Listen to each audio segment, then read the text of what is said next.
مساء الخير. بهذا الفيديو حشارك الكتب اللي قرأتها بشهر تموز من هاي السنة.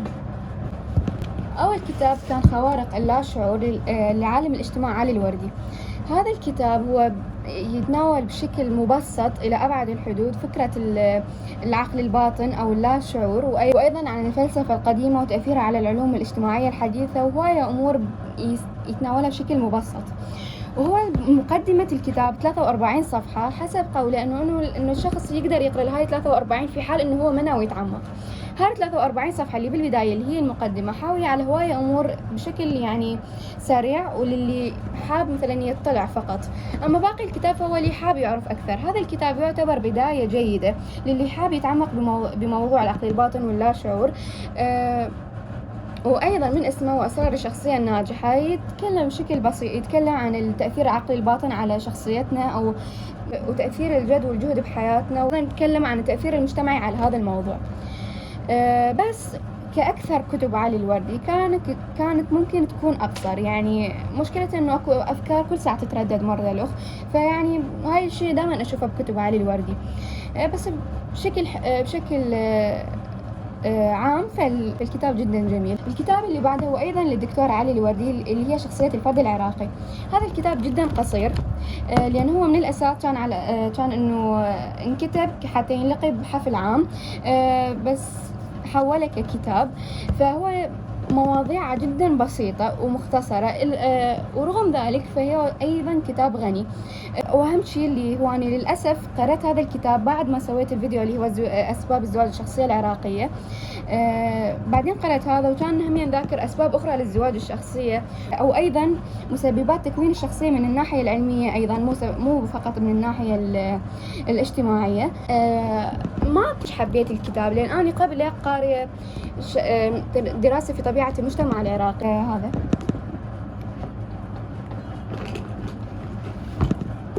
اللي هو هذا الكتاب يحكي عن المجتمع العراقي بشكل جدا عميق، فلهذا واضح من حجمه، وعن البداوة والحضارة. فكنت تقريبا كل اللي قرأته هنا أنا قرأته بهذا الكتاب إلا البعض، فلهذا كان كتاب يعني فوق ما هو خفيف علي بشكل أكبر. والكتاب اللي بعده هو كتاب ما الإنسان للكاتب الإنجليزي مارك توين الملقب بأبو الأدب الأمريكي. هذا الكتاب هو رواية. هذا الكتاب كان شوية ثقيل علي، يعني يعني الأفكار اللي بيه شوية صعب إنه الإنسان يتقبلها. راح تشوفون بالرواية إنه الشاب أي شيء يسمع يعترض عليه، وصعب يكون يعني يكون صعب التقبل. بس في النهاية أغلب الأفكار اللي موجودة بهذا الكتاب إذا فكرتوا بها راح تشوفون إنه هي منطقية.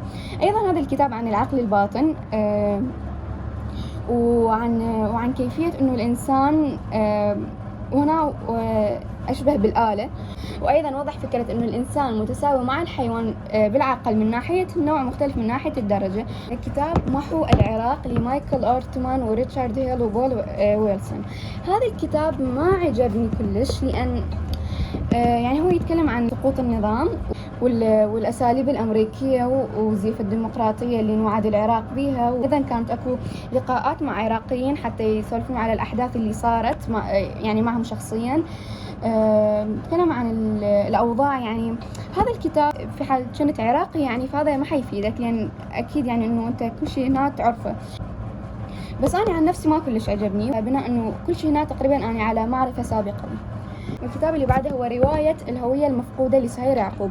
هاي الرواية هي أحلى رواية قرأتها بهاي الشهر، وعلى الأغلب من أحلى الروايات اللي قرأتها من بديت أقرأ إلى الآن. تحكي عن عائلة عراقية فترة التسعينات إلى ما بعد السقوط، إلى فترة الإرهاب. تتناول قضايا سياسية اجتماعية، وأيضا أكثر شيء عجبني هو موضوع الآثار وسرقة الآثار. وتحكي عن بعض تفاصيل نظام البعث مثل قاعة الخلد، وهاي الأشياء يعني أشياء ممكن تكون على معرفة بها، بس بهذا الكتاب تتناولها بشكل رائع جدا، تمثل العائلة العراقية بشكل ولا أروع، خصوصا شخصية الأب اللي هي أغلب يعني الآباء العراقيين بذيش الفترة هم يعني من هذا يعني رواية لطيفة، رواية هادئة، رواية معبرة، تحسك بمشاعر الغربة، بمشاعر الحب، بمشاعر العائلة، بمشاعر الحرب، كل شيء موجود بيها. واللي بعده كتاب 14 تموز الثورة وانحراف لمحمود جوار. محمود جوار هو شيوعي، فكانت أغلب هاي الكتاب عن مقاومة الشيوعيين ونضال الشيوعيين فترة إلى حد منتصف الثمانينات، من انقلاب 14 تموز إلى منتصف الثمانينات. وبداية الكتاب عن سقوط النظام الملكي وعن قصر الرحاب ويعني مو كلش عجبني أمانة. يعني هو شنو الحلو بهاي الكتاب؟ هي الحقائق اللي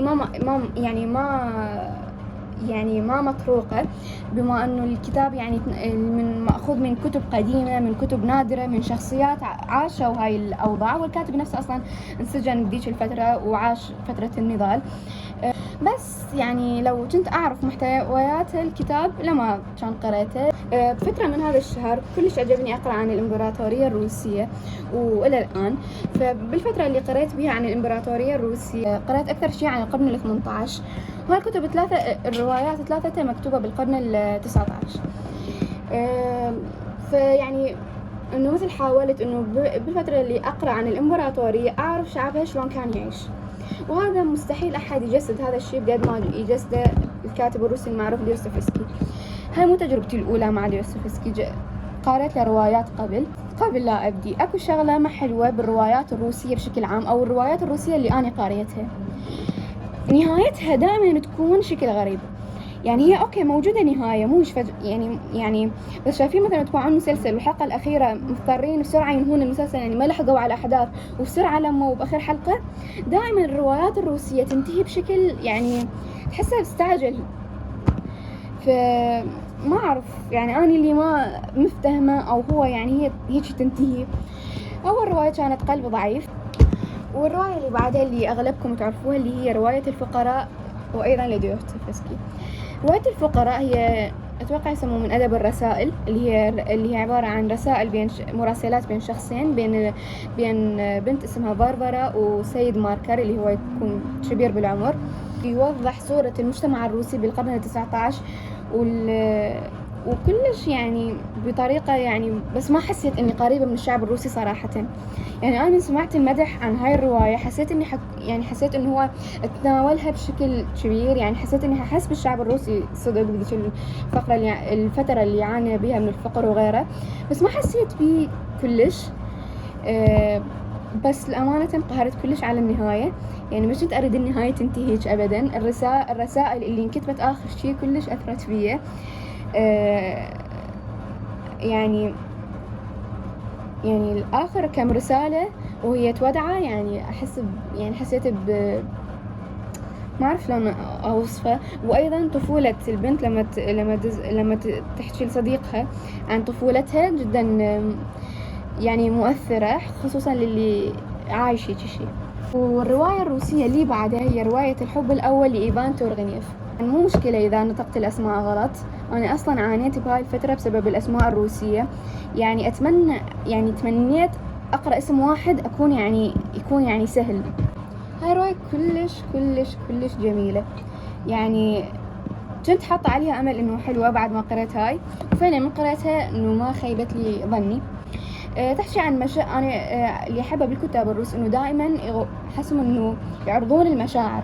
يعني أنت يعني من تقرأ الرواية تحس بمشاعر، يعني مشاعر الكل، وهذا الشيء أصلا اللي تميزه به الكتاب الروسي بشكل عام. يعيش قصة حب جدا مؤذية يعني فعلا. وآخر رواية اللي هي الرواية اللحن متكسرة، يعني بنهايته بس تشوفون اسم الكاتب جبران خليل جبران راح تعرفون شنو هي من رواية. جبران خليل جبران كشاعر، يعني وكما أعرف إنه شاعر وكاتب رواية، فتحس إنه الرواية كلها عبارة عن شعر. هي رواية مو شعرية، بس الكلمات عذبة، الكلمات جميلة، السلاسة مو طبيعية بالكلام. هذا طبعا غير القصة.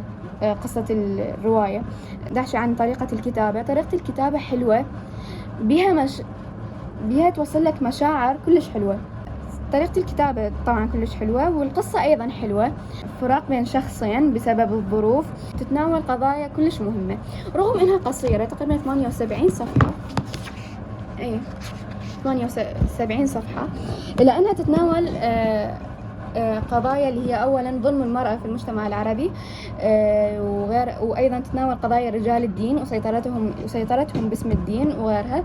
وثالث شيء تتناول قضية إنه العادات والتقاليد أو اللي يفرض الأموات على الأحياء. إحنا نغير تصرفاتنا، نغير شخصياتنا، بس حتى نجاري اللي مثل ما سماهم عبيد الموت. فهاي هي كتبي لهذا الشهر.